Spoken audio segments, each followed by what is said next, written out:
the weeks and days to come. We wanted to set up a structure for that so that you could have proper political oversight, but obviously, as much as this place is very beautiful, I can't stay here for the next 60 days. I'm about to go back home to the United States, but the technical teams are going to be working with proper oversight to make sure that we're accomplishing the objectives that matter for everybody. So those are the things that we wanted to accomplish. We came here, we did exactly that. The way that I think about it is very simple. We laid a very good foundation for a successful final deal. The final deal is the house. We set the foundation. We haven't built the house, but we've laid a successful foundation to get to a good place for the American people. I think it's important for all of us to appreciate how much was done, but honestly, there is still a lot to do as we continue to make progress on the nuclear talks, on the economic talks, as we continue to demine the straits and ensure that flow of traffic continues to pick back up. A lot of progress, but still some work to do, and we're very committed to doing exactly that. So, with that, I'm happy to take a few questions from guys in the audience. I appreciate you guys being here. Start with you. Thank you, Mr. Vice President. Did the President's threats yesterday really provoke any negotiations? There were reports that they were on the lockout at one point. Can you just clarify and tell us what happened?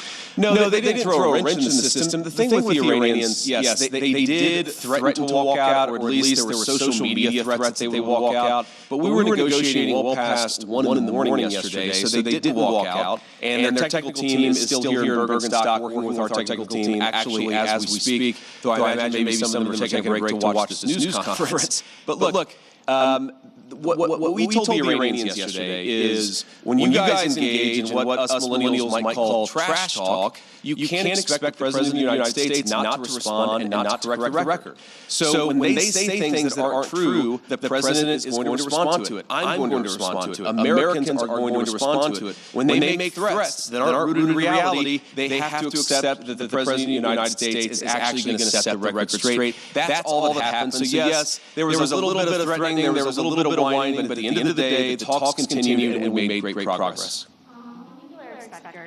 When do you expect them to be welcomed into Iran? Is there a time frame that you guys are looking at? And also in terms of when we can see this entire conflict end, do you think this can end by the midterm elections?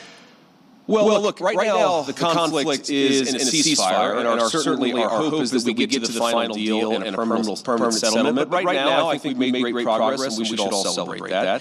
In terms of when the nuclear inspectors are going to start, it's funny, we were trying to call some of the inspectors last night around 2 in the morning. As you can expect, not many people are answering their phone at 2 in the morning. I expect that will happen at the minimum this week, but we think even some of those conversations with the inspectors and with the IAEA could happen as soon as today, but I haven't checked in with our team since we made that 2 a.m. phone call to some of those inspectors. Sorry, Vice President. Thank you, Mr. Vice President. Did you going in expect the Iranians to make Lebanon as much of a linchpin as they ended up doing? And how would you describe the progress on Lebanon? I know Mr. Arachi said it was very good progress, but what's your characterization of it? Yeah, I would describe it as very good progress, too. I mean, look, we want a regional ceasefire, right? We want Hezbollah to stop firing our friends in Israel. We want Israelis to be able to live in peace. We also want to make sure that, when things happen, they don't spiral into a broader escalation.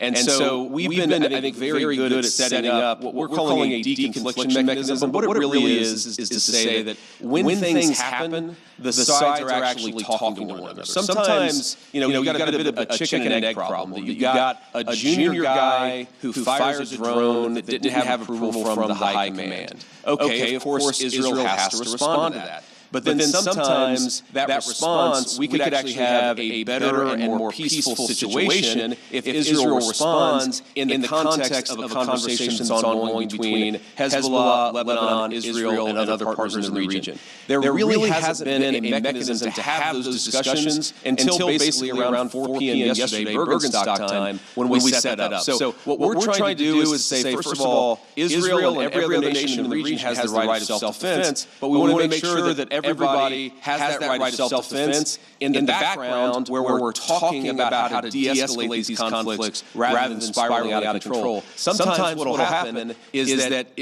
if the conflict spirals out of control, that's worse for everybody's self-defense and worse for everybody's security. So we've actually got the process in place to ensure that escalation doesn't happen. Now, I will say you already see the fruits of that. Over the past 24 hours, it's probably been the most peaceful that we've seen the situation in Lebanon. The previous 24 hours were pretty good. Obviously, there was some shooting about 72 hours ago. So this is a work in progress. But what we've done is actually set up the operation so that we can ensure it doesn't spiral out of control in the future. Does the U.S. want Israel to withdraw forces from southern Lebanon? Well, we want Israel's security to be protected, and we also want Lebanon's sovereignty to be protected. And this is going to be an ongoing conversation. The Israelis have been very clear they do not have territorial intentions on South Lebanon. The reason they feel they have to be there is because they're worried about Hezbollah fighters in South Lebanon firing into Israel. We do believe, of course it's going to require a lot of hard work, that we can get to a place where Lebanon's territorial integrity and sovereignty is protected, Israel's security is protected, and that's going to require some coordination with Lebanese armed forces, and also it's going to require the Iranians to rein in Hezbollah. That's all the sort of things that we were talking about yesterday, and again, I think we got much further compared to where we were just 24 hours ago. Have you spoken with Prime Minister Netanyahu during any of this process at all in the recent days? Yeah, we were in constant...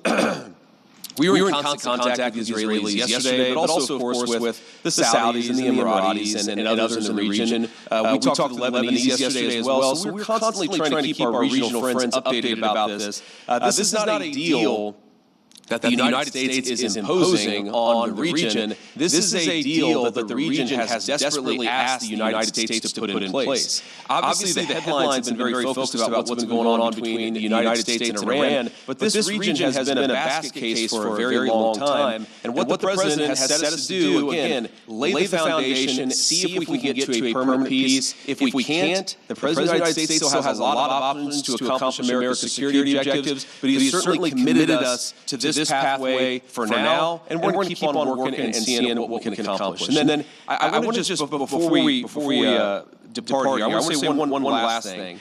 I've seen some misreporting about frozen or unfrozen Iranian assets. One of the other things that we wanted to do, and it wasn't as high a priority for us for obvious reasons, but we wanted to make sure that we set up a process where if we ever unfreeze Iranian assets, we can ensure that that money, that Iranian money, goes to help the people of Iran and not to fund terrorism. So Jared Kushner actually came up with a very interesting solution with the Qataris, where basically, if there is any frozen Iranian assets that are unfrozen, then we have approval over that process, the Qataris have approval over that process, and then the money would actually go to buy American soy, American corn, and American wheat for the benefit of the Iranian people. And as much as I see some of the press misreporting on this, and of course, buttressed by what the Iranians are saying, or not all Iranians, I want to be clear, there are a lot of Iranians who are telling the truth about what happened.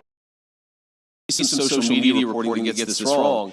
But fundamentally, what Jared and the Qataris and the entire team here in Bergenstock accomplished is, to me, a classic Trump deal. Where if Iranian assets are ever unfrozen, they're going to go to make American farmers richer and to feed the Iranian people. That's a very, very good and very classic Trump deal that's great for our people, great for the people of Iran, and fundamentally, again, will contribute to this regional security architecture that we've built and that we're going to work very hard to ensure that it endures. So from Switzerland, thank you all for being here. I appreciate the questions and I appreciate the engagement. I'm looking forward to going back home, and we'll certainly keep everybody updated on what happens in the days and weeks to come. Thank you all.